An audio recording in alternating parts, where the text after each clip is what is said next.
tomorrow's game is two programs. Just talk about it. I think that anytime you can get an opportunity to come into Madison on a Saturday night, the scene will be magical. It's great being a Big Ten guy and knowing about this conference, having a chance to bring in Nebraska, who Big Ten fans maybe don't know yet, but their fan base, the tradition, is second to none, and what they bring in to this conference, we finally going to get a chance to see. And the teams match up very well. I think it's the first time Wisconsin's actually going up against a team that can match up physically with them.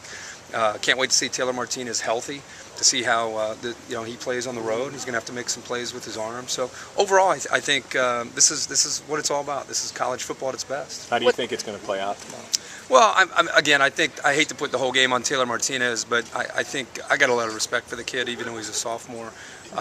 His ability to run is obvious. Burkhead, they're running the option. Wisconsin's tough at home. Their defense is going to be geared to stop that. So to me, it's a combination of how Martinez throws, along with his receivers and one-on-one coverage on the outside. If they can break away and make some plays in the passing game, then that can open up, get back to the running game. And then on the other side, this is Russell Wilson.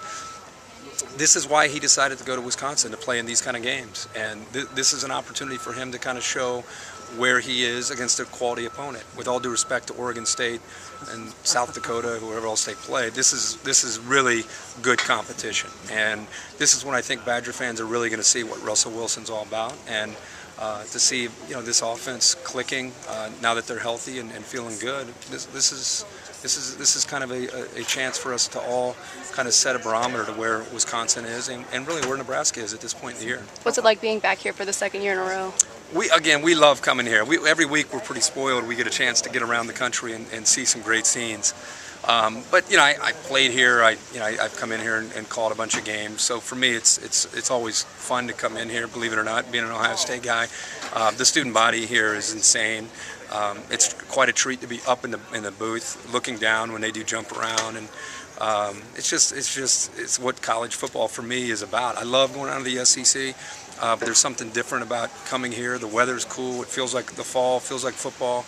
And then to have a tradition-rich school like Nebraska coming in here, this is why I do what I do, is to cover games like this. Kirk, how important is this game for the Big Ten? Michigan's fighting its way back, and obviously kind of uncertain. Yeah. I think the Big Ten, really since '06, the Big Ten has dug themselves quite a hole on a national level, and I think the only way you can get that credibility and respect back is by beating teams in a non-conference, and then by having showcase games like this and actually going out and playing well. And if you're a Big Ten fan, your hope should be that these teams go at it hard and play their best, and then eventually somebody pulls away and wins by a field goal. That would be ideal for the Big Ten. But really for the Big Ten, the only way you're going to earn the respect back is by going to the bowl games and kicking butt. And they've not done that for a number of years. But this is still a showcase game to show what they have as a conference with two of their top teams. Some people think this is a preview of the Big Ten championship game. Are you amazed at how game day has evolved and the response that you get and all the people that come out? You've been at it a few years now. Yeah, 16 years I've been doing this now. I think it's more of a reflection upon the sport, the popularity of the sport. I really think from the time I started to now, college football has kind of been right there with the NFL. And I'm a baseball guy, but baseball and other sports have just kind of, maybe kind of held about where they were about 10 or 15 years ago, and the NFL has just gone to a whole different level, and college football has been right there with it. So with College Game Day, we kind of enjoy the ride with the sport. If we were doing this for baseball, doing baseball tonight, I don't think we would have the same passion of the fan base and the way they follow us around. So we're not naive enough to think that this is all about us. We know it's about these players and these coaches and these fans, and we just try to be a vehicle to let everybody have it's like a big tailgate. College Game Day to me is a tailgate for every fan and every team to be able to watch it and kind of celebrate and get excited about what's about to happen that day, because I love all sports, but there's something different about college football, and I think it's the fans that make it unique, and the tailgating and the bands and the cheerleaders and just the student bodies. You don't get that in the NFL, and we try to kind of embody that and be a representation of that for every team around the country. All right, guys, we got to scoot here. Another 20 minutes or so. What's that? We got to run here. What's that? Thanks, guys. Go ahead. What? The college football landscape, where it's going, what's your take on It's it? new for you.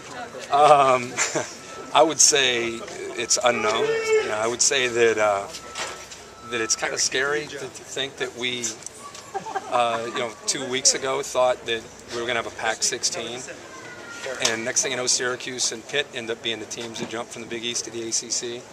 And then we thought maybe the Big Ten might move around, but right now it looks like the Big Ten is comfortable staying at 12. You got to believe that the SEC might go to 14 eventually, but it's kind of crazy. I'm a bit of a traditionalist, so I kind of like the regions and the conferences and the way they're set up. I think Nebraska coming in is a huge addition for the Big Ten and a great addition. And I'm kind of hoping that things just slow down a little bit and maybe there's one or two more schools that move, but hopefully it is what it is with what we have right now. Okay, thank you.